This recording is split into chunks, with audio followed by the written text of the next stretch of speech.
Hello, everybody. Happy Thursday afternoon. Hope yours is going well. And today we have a new video. But before we get into the content, let's celebrate a milestone. We have officially gotten there. We are at 1,200 total subscribers on the channel.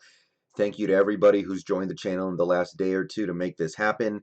And with this milestone, we will be doing a 1,200 subscriber special tonight. So come on by during the second half or so of the Thursday night football game, Miami Dolphins and Jacksonville Jaguars. And I'm going to go ahead and stream me watching it, and we can talk about stuff. We can discuss this upcoming game, whatever. I'll be more able to take questions this stream compared to the video game stream since I won't be focusing on a video game.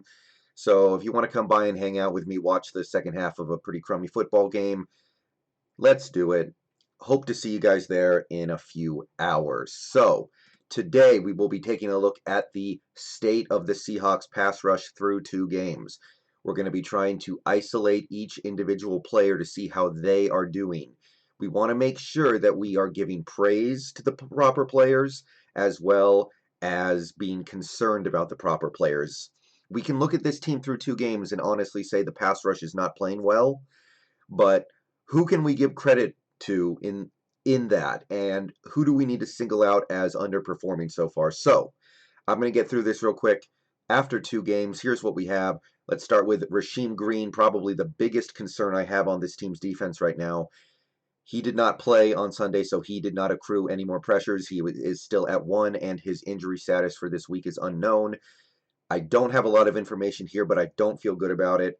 Rasheem Green's 2020 may be handicapped for quite some time. It's not looking good. I'm raising the red flag. Okay, moving on to happier news is Benson Mayowa. He's got 3 pressures after 2 games, which puts him exactly on pace for 24. But I have to raise some concern about how many snaps he is playing compared to how many he played last year. Benson Mayowa has already almost played a third of the snaps that he played last year. He is almost to 100 snaps on defense so far this year. He only played 300 snaps last year, so we need to make sure he's getting some rest because he's going to need something left in the tank when the season comes to December and hopefully January. But so far, pretty good for Benson Mayowa. 3 pressures in 2 games is fine. L.J. Collier, guys. L.J. Collier, a star is born, maybe. 2 games in, he has 5 total QB pressures. He accrued 3 against the Patriots. Should have had a sack, maybe 2 sacks in there, but those will come. If you include this with the fact that he also drew an intentional grounding penalty and the game-winning tackle for loss and the pass deflection he had against the Patriots as well, he's playing really well. So L.J. Collier getting it done in his second year. You love to see it. Alton Robinson has not played. Demontre Moore chipped in with another QB pressure on Sunday. He is up to 2 in 2 games.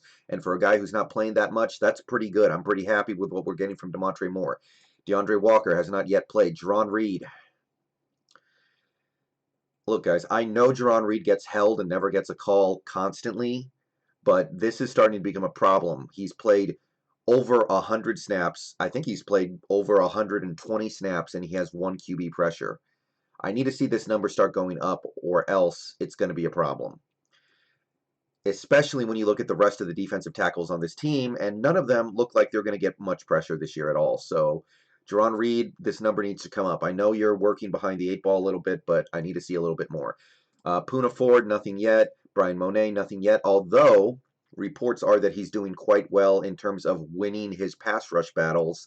It hasn't resulted in a pressure yet. So eventually this should turn, but for now he does not have an official QB pressure, and Darrell Taylor has not played yet. So after 2 games, the total number of pressures from the defensive line is 12, not counting Bruce Irvin, who is technically listed as a linebacker but plays a lot of defensive line. All right, linebackers, let's go through this. Bobby Wagner up to 1, like I said yesterday, so he's got a QB pressure on the board. He's on pace. KJ Wright, nothing yet, but not really expecting much from him. Bruce Irvin had a QB pressure against the Patriots, and he will not be getting any more QB pressures this year. And if you take a look at this, you can see he was one of our best pass rushers so far this year. 4 pressures in 1 and 80% of a game, so less than 2 games, and he had 4. So he was playing good, and pour one out because that's not a fun loss. It's not going to be easy to replace what I was hoping to get from Bruce.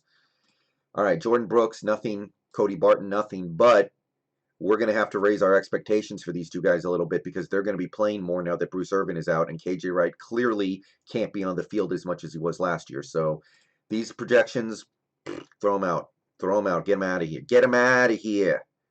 He needs to do better. And Ben Burke-Irvin, nothing as expected. I don't expect him to play on defense more than 4 or 5 snaps all year. Cornerbacks, this is pretty easy. None of these cornerbacks has a pressure yet. A couple of them have blitzed once or twice. The only one I expected to do anything was Trey Flowers, so that's fine. But with the new defense, Ugo Amadi's probably going to have to accrue at least a couple of QB pressures this year. So this 0, you might want to scratch this one off because he's going to have to do some blitzing from the nickel cornerback position, and he's going to have to get home on some of them. So this number, in my opinion, just turned into more like 4 or 5, maybe even more. It depends on how much he blitzes, but watch for Ugo. And let's get to the star of the show through 2 games. The man who leads our team in total QB pressures after 2 games. I can't believe it, but maybe I should believe it. Jamal Adams, 6. Not only does he have 6 QB pressures, guys, he has 2 sacks and 2 QB hits. So his pressures are counting for a lot. These are not empty pressures where the QB just sidesteps him and completes a pass 50 yards down the field. His pressures are valuable. Both of his sacks have come on 3rd down to get the team off the field. He is doing some work in there, and for all that this pass rush has been a disappointment through 2 games, Jamal Adams and LJ Collier have a chance to meet their projections for 2020 before the end of Game 3.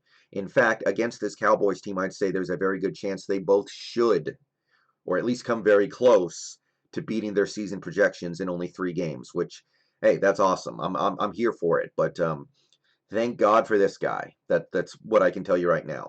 Quandre Diggs, no pressures. He barely played. Marquise Blair did not get a single pressure and pour one out because his season is done. Very sad. Was counting on some stuff from him here. Looks like we're not going to get it. Delano Hill playing more than I thought. This projection might need to be bumped up a little bit because Delano Hill's getting on the field, and he's probably going to get on the field even more now that Blair's out. But so far, nothing yet for him. He's blitzed maybe twice, I think, so that's fine. And we, after 2 games, 2 full games of 16, are at 23 total QB pressures. So are we on pace to get to 150? Yes. Is that good? Not really. The thing is, guys, and I hate to try to move the goalposts on anybody. Nobody likes to do that. But I'm going to have to move the goalposts a little bit here. 23 pressures is not really good through 2 games when teams are dropping back to pass 50 times a game on you. And that's basically what we're facing. Cam and Matt Ryan have dropped back to pass on over 100 snaps.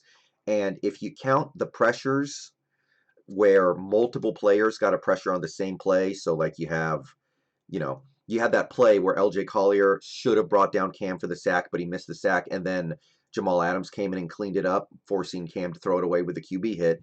That was a play where 2 players got pressure, even though it was only 1 play where we generated pressure. But if you put all that together, we are generating pressure on less than 20% of opposing teams' dropbacks. And that doesn't strike me as good enough. And that's why you're seeing what we're seeing in these games where the defense is just getting shredded. The other thing is, what I saw on Sunday was a pass rush that was playing underwhelming but not terrible when Bruce Irvin was in the game. And then when Bruce Irvin got hurt, I saw nothing. After Bruce Irvin left that game, I saw nothing from the pass rush. So my fear is that the pass rush, as lackluster as it had been, was getting a lot of whatever little bit it was getting from Bruce Irvin. So now we have to replace him, and we have to deal with that. So technically we're on pace to meet 150, but 150 is not going to cut it if teams are going to drop back and pass this much against us. And honestly, with our offense, we probably will face more pass attempts than normal. We could score 30 points every game we play this year with the way the offense is cooking right now. So, um, I need to see Rasheem Green get back on the field. I need to see Jaron Reed step it up. Need to see LJ Collier keep this up. There are ways in which this pass rush can improve as the season goes on. Absolutely. Some of these guys absolutely need to step up. Some of these guys we can count on to step up. But at the same time, guys, they're really going to have to step it up, because if we do eventually play a game against a team that only drops back to pass maybe 30 times a game, and we're down to like 5 or 6 pressures, which is what we would basically be on pace for, that's not going to be good enough. These numbers are all actually, if anything, inflated because of how many times teams are dropping back to pass against us. So there's some good news here, but overall, it's a little somber for me. So we'll see what we do this week. That's it for me today. Peace out, Go Hawks. Come watch the subscribe 1,200 subscriber special tonight. See you guys there. Go Hawks. And, yep, chugging along, boys.